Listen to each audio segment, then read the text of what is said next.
Hey guys, it's Irene's Braids and I am back with another video. Alright you guys, so let's just go ahead and get right into it. Today I'll be doing a tutorial on traditional box braids. It will be small traditional box braids, mid-back length. So we are using color hair 1B. Of course, we're using Expressions braiding hair. I didn't show the products, but today I'll be using some Shining Jam and I'll be using some Eben's pomade gel. And of course, my Irene's Braids Precision Parting Comb. And of course, we have approximately 6 bundles of braiding hair. So what I did is I went ahead and parted out my client's hair in the back. I did take more of her hair for the first row. Because she's a little thinner back there. Due to wearing a lot of wigs and the combs have been rubbing up against the back of her hair. So what I did is I made sure that I had enough of her natural hair so that way the braid within itself would be able to hold nicely and it wouldn't be too much weight. So when I braid in my braid, I like to go ahead and do a crossover method, and I make 3 legs. And when I make those 3 legs, I like to then take my index and thumb finger to hold on to the middle braid or the middle hair strand. And then I take my index finger from my left hand, push through, and I continue to swap my index fingers and keep pushing through and swap again and push through until the braid is secure and I have a nicely done braid. So as you see here, I continued on with underhanding my braid, and I will continue to do that until I complete the braid all the way down to the tip. I braid all of my box braids down as far as I can to the tip, leaving a nice smooth strand of hair left at the bottom. So that's very important, you guys, to braid your braid completely through. That way your braids are not unraveling. So as you see, the braids are not too tight back here. They're done nicely. This is how they should look. Again, I know her hair is a little thinner back here, so I made sure I took enough of her natural hair to have the braid lay on it versus taking her hair in thinner and smaller sections. I didn't want to do that, so I just use more of her hair. Again, as I explained, I've already sectioned the hair into 3 legs, and I will be swapping my index fingers back and forth through the braid until I complete my next braid. So this is braid number 3, and pretty much the process is going by well. I kept asking her in the video behind the scenes, how does the braids feel? Was anything too tight? And of course, she didn't feel like anything was too tight. She actually said she couldn't feel them at all, which is great. So I will continue to keep parting out her hair. I think I want to say about 4 to 5 rows. I will be just parting them straight across in the back of her head, and I will be using my Shining Jam to clean up those parts to make sure those parts are nice and crispy, because that always makes the braids look good.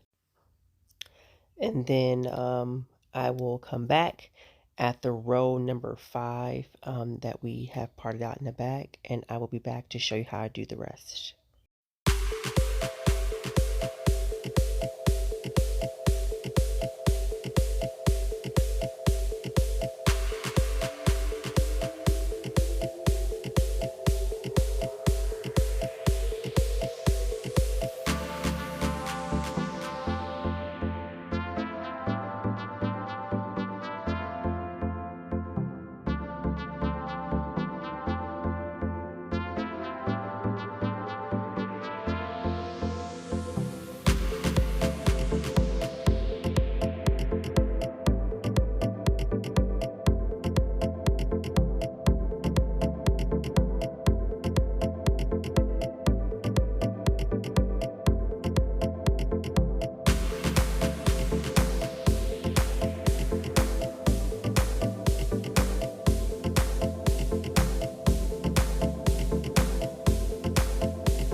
All right, you guys. So pretty much as you see, I've done approximately about 4 rows here. Um, I think we did a total of 5. I don't really count my rows, you guys, and I don't count how many braids are in a row. And the reason why I don't do that is because everyone's head size is different. So if you ask me how many braids per row, I really feel like sometimes that's a silly question when sometimes my clients, not clients, but subscribers ask me that, only because everybody's head size is different. So I don't feel like you should ever want to count how many braids should be in a row. It's because it's never going to be the same. You want to just make the foundation, and then you want to just get a formula of how it should be done and then go off of that, because it's going to always be a difference in each client's head, not head, but style of how it turns out. Okay, so keep that in mind. All right, so as you see here, I'm doing U-shaped parting now. I am completely done with braiding, with parting my parts straight across. I have continued on with doing U-shaped parting. So once you reach above the ear, you want to go ahead and start U-shaped parting all of your parts, like you see that I did here. Again, I'm going back to the 3-leg strand method that I showed you, and I'm going to keep swapping my index fingers back and forth until I complete my braid. And that just helps me keep the knots nice and small. I don't like to see thick knots. I don't like to see the braid looking too bulky. This just gives it a nice look, and it doesn't look bulky at all. And that's kind of what you want to see here. And of course, I'm going to continue to underhand my braids and then add in extra hair if needed to fill the braid in more. And then, of course, complete the length that we're looking for. Okay. So yes, her braids are coming out nicely. She's enjoying them. I stopped a lot throughout the process of me doing her hair, just to let her see it. She drove from Mississippi to Georgia, so I wanted her to give her confirmation that, it was worth the drive, and that, the braids are coming out nicely. Being that this is her first time here at Irene's Braid Salon. So she was very, very happy about that. With me showing her the process, and I took a lot of video clips and I let her see the video clips, and she was extremely satisfied with how her service is looking so far. So that, of course, made me happy that she was happy. All right, you guys. So yeah, I'm going to continue parting out my rows. I will be doing approximately about 4 rows parted out in a U-shaped part, and then I'll be back to show you how I complete the entire look. So with that being said, let's continue watching.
So I've completed the 4 rows where I did all of my U-shaped parting. So now I'm bringing my rows straight across. I did approximately 6 rows at the top straight back. And what I'm doing here is I'm making sure that my lines that I did on the opposite side for her middle part are equivalent to what I'm doing on the right side of her head. So that way that when she wears her hair down the middle part, her rows are even and consistent. So as you see here, I lined up with my IRENE'S Braids Precision Party Comb. I lined it up with whatever I did on the opposite side. So that way it can be even and it can look sharp and everything looks consistent. And so that's what I did here. So her braids, look great. They're fabulous. And if I didn't mention, this is color 1 in her head. Her natural hair is a 1B, but she wanted to go for a color 1, which is totally fine. I have a lot of clients whose hair color is a little bit lighter or darker, and they either want to go for a lighter color because it's springtime, or if it's fall, you can always go for a darker color. Even if your hair color is lighter, it doesn't matter. We can always try to make things work. However, do not forget to click the links in the description box. Please drop some comments down in the comment section if you will have requests for other videos that you would like for me to make more videos of. If you'd like to book an appointment with me or book a class, you can hit the links in the description box for that. As always, thank you guys so much for watching, and I'll see you in my next video. Don't forget to like, subscribe, and drop some comments. Bye, guys.